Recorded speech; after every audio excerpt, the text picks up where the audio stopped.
Trigger warning, bad coughing. What kennel cough can look like.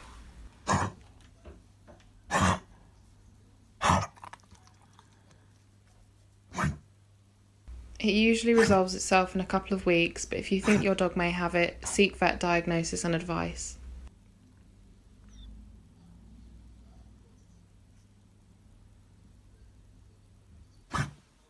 It is highly contagious between dogs and can be picked up without interaction with other dogs.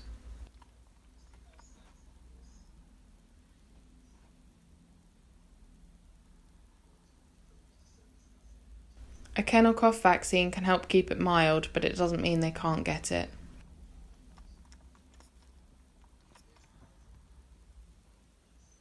It can sometimes lead to secondary infections or problems in the lungs, including inflammation and pneumonia. Source: Our Vet and the Blue Cross website, Access 220621.